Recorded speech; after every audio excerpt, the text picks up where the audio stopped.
حضور کی ایک پاکیزہ سنت ہے ہجامہ کروانا. ماڈرن دنیا میں اسے کپنگ تھیراپی بولا جاتا ہے. Cupping therapy. ہمارے پڑوس کا ایک ملک ہے چائنا. ہم سب جانتے ہیں کہ آج سے پہلے اس کی آبادی سب سے بڑی آبادی تھی.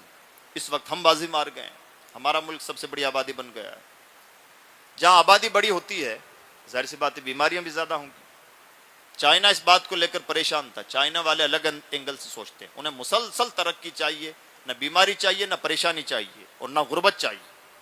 اور ترقی یافتہ لوگ ایسے ہی سوچتے ہیں. تو چائنا کو بیماریوں سے نجات چاہیے تھی. جہاں آبادی زیادہ بیماریاں زیادہ.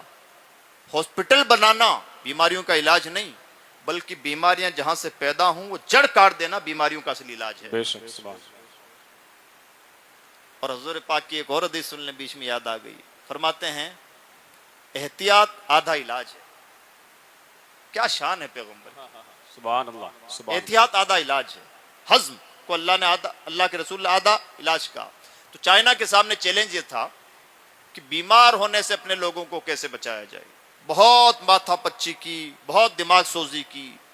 اینڈ میں اس نتیجے تک پہنچے کہ بیماریاں پیدا کیوں ہوتی ہیں. تو پتہ چلا بیماریاں اس لیے پیدا ہوتی ہیں کہ خون میں انفیکشن ہو جاتا ہے. یعنی بیماریوں کی جڑ ہے بلڈ. بیماریوں کی جڑ ہے بلڈ. بلڈ میں جب انفیکشن ہوتا ہے تو اس کی الگ الگ شکلیں ہوتی ہیں. بلڈ میں انفیکشن ہوا, ہو سکتا ہے کوئی پھوڑا نکل آئے. بلڈ میں انفیکشن ہوا اور ہو سکتا ہے کینسر بن جائے. ہے بلڈ کا انفیکشن. ہو سکتا ہے بلڈ کا انفیکشن کھجلی بن جائے, اور ہو سکتا ہے بلڈ کا انفیکشن کینسر جیسی بیماری بن جائے. ہو سکتا ہے بلڈ کی وجہ سے ہارٹ اٹیک آ جائے. ہارٹ اٹیک جسے ہم کہتے ہیں وہ کیا ہے, خون گاڑھا ہو جاتا ہے, چلنا آمد و رفت اس کی بند ہو جاتی ہے, نسیں پھٹ جاتی ہیں, دل جواب دے دیتا ہے. اسی کو ہارٹ اٹیک آنا بولتے ہیں. جڑ کیا نکلی بیماری کی؟ جڑ ہے بلڈ. اور بلڈ میں بھی جڑ کیا ہے؟ بلڈ میں جڑ ہے انفیکشن, یعنی خرابی. عظمت رسالت پر قربان جائیں. حضور نے اس کا کیا علاج دریافت کیا تھا؟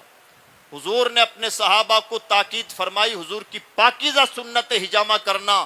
ہجامہ کا مطلب اپنے جسم سے خراب خون کو نکال لیا جائے.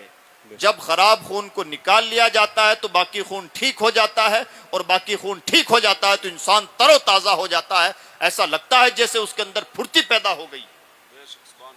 چائنا اس نتیجے پہ پہنچا ریسرچ کے بعد کہ بیماریاں جنم لیتی ہیں بلڈ انفیکشن کی وجہ سے, اور بلڈ انفیکشن کا علاج یہ ہے کہ خراب خون کو نکال لیا جائے. جیسے خراب خون نکلے گا باقی خون فریش ہو جائے گا, اور فریش ہوتے ہم تازہ دم. نتیجہ کیا نکلا؟ انہوں نے حضور کی جو سنت تھی ہجامہ, اس کو نیا نام دیا کپنگ تھیراپی, اور اسے چائنا کا نیشنل علاج قرار دیا گیا. آج کی تاریخ میں چائنا کا نیشنل علاج کیا ہے؟ کپنگ تھیراپی, جو میرے نبی کی سنت ہے. وہ کبھی نہیں کہیں گے کہ ہم نے یہ نبی کی حدیثوں سے چرایا ہے, لیکن تم کتنے بھی الفاظ بدلو جاؤ گے کہاں پر. اور یہ سچ بھی ہے, انہوں نے بڑی محنت کی ہے. یہ سچ ہے, انہوں نے بہت محنت کی. ہم نے محنت نہیں کی ہے. ہم نے نبی کا نام بلند کرنے کی کوشش کی ہے, نبی کا نام بہت لیا ہے, نبی کا اصل کام کم کیا ہے. ابھی جتنا بھی ہم کر رہے ہیں یہ الگ الگ قسم کی لائٹنگ ہے, یہ ڈیکوریشن ہے, معاف کیجئے گا, یہ ذکر کی دھوم دھام ہے, فکر کی دھوم دھام نہیں. اور دنیا آگے پہنچتی ہے فکر کی وجہ سے, صرف نام کی مالا جپنے کی وجہ سے نہیں. انہوں نے ریگولر میتھڈ ڈیولپ کیا جس کا نام رکھا کپنگ تھیراپی. وہ کپ, اب تو ہجامہ سینٹر جگہ جگہ کھل گئے ہیں, وہ کپ جن سے ہجامہ کیا جا رہا ہے, مجھے کہتے ہوئے دکھ ہے کہ وہ کپ ان لوگوں نے ڈیولپ کیے ہیں جو نبی کا کلمہ نہیں پڑھتے. انہیں علاج ملا نبی کی سنت میں. نبی کو کریڈٹ کبھی نہیں دیں گے کہ یہ ہم نے پیغمبر اسلام سے لیا ہے, لیکن سچائی یہ ہے کہ نبی کی سنت کو چرایا ہے, تب جا کے چائنا بیمار ہونے سے بچا ہے. اور آج بھی ان کا نیشنل علاج میرے پیغمبر کی ایک سنت ہے. اگر دشمن مجبوری کی وجہ سے نبی کی سنت اپنائے تو وہ بیمار نہ پڑے اور اس کی ترقی کی رفتار تیز ہو جائے. اگر ان نادان دوستوں نے دوستی کے نادے نبی کی سنت کو اپنایا ہوتا تو کیا آج ہم کینسر سے تڑپ رہے ہوتے اور مر رہے ہوتے؟ آج بھی کتنے لوگ ہیں جنہوں نے ہجامہ کروایا ہے. پرابلم کیا ہے؟